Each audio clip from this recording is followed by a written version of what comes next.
हे मेरे प्रियो, यहोवा के पास लौट आइए।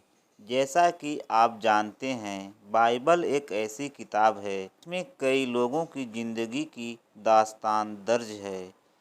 इनमें से कई वफादार स्त्री पुरुषों ने अपनी ज़िंदगी में उन्हीं मुश्किलों का सामना किया जिनका हम सामना कर रहे हैं। बाइबल हमें बताती है कि उनकी भी हमारी जैसी भावनाएं थीं। याकूब 5:17। उनमें से कुछ लोग चिंताओं के बोझ के तले उनमें से कुछ लोग चिंताओं के बोझ के तले दबे हुए थे, तो कुछ को अपने परिवार की सदस्यों या मंडली के भाई बहनों की बातों से ठेस पहुंची थी, और बहुत से लोग ऐसे थे जो अपनी गलतियों की वजह से खुद को कसूरवार महसूस करते थे। जिंदगी में आने वाली मुश्किलों की वजह से ये लोग यहोवा से दूर चले गए। लेकिन क्या उन्होंने यहोवा को पूरी तरह छोड़ दिया था? नहीं, ऐसा नहीं है। इनमें से कई लोग भजन के रचयिता की तरह थे जिसने यह प्रार्थना की, मैं खोई हुई भेड़ के समान भटकता हूँ, तू अपने दास को ढूंढ ले, क्योंकि मैं तेरी आज्ञाओं को भूला नहीं। भजन संहिता 119 176। क्या आप भी ऐसा ही महसूस करते हैं? यहोवा अपनी उन भेड़ों को नहीं भूला। यहोवा अपनी उन भेड़ों को नहीं भूलता जो झुंड से दूर चली गई। इसके बजाय वह उनकी मदद करने के लिए कोई न कोई कदम जरूर उठाता है।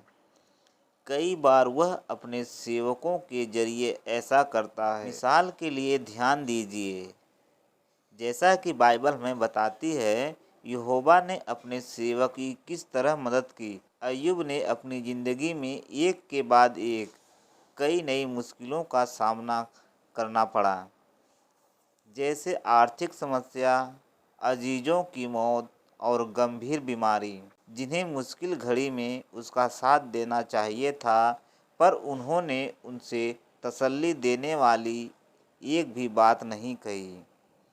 हालांकि कुछ वक्त के लिए उसकी सोच गलत जरूर हो गई थी, लेकिन मुसीबतों के इस दौर में उसने कभी यहोवा से मुंह नहीं फेरा।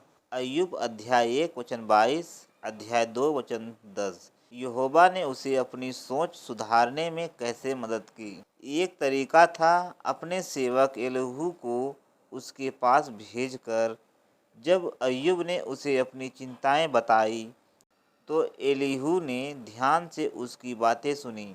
एलीहू ने उसे क्या जवाब दिया? क्या उसने अय्यूब के बारे में बुरा भला कहा था, या उसकी सोच सुधारने के लिए उसे शर्मिंदा महसूस करवाया, या उसे कसूरवार होने का एहसास दिलाया?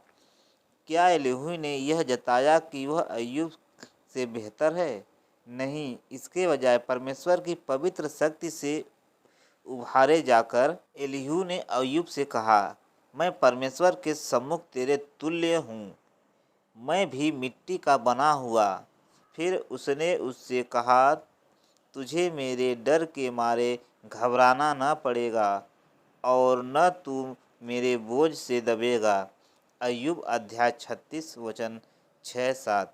अय्यूब का बोझ बढ़ने के बजाय एलीहू ने प्यार से उसे समझाया, और उसने उसे वह हिम्मत दी और हौसला दिया जिसकी अय्यूब को ज़रूरत थी। इस ब्रोशर को तैयार करने के लिए, इस विश्वास को तैयार करने के लिए पहले हमने ऐसे कई लोगों की बातें ध्यान से सुनी जो यहोवा से दूर चले गए थे। इसके पहले हमने ऐसी कई लोगों की बातें सुनी जो यहोवा से दूर चले गए थे, जैसे उनके हालात कैसे थे और उन्होंने किन शब्दों में अपनी भावनाओं को जाहिर किया।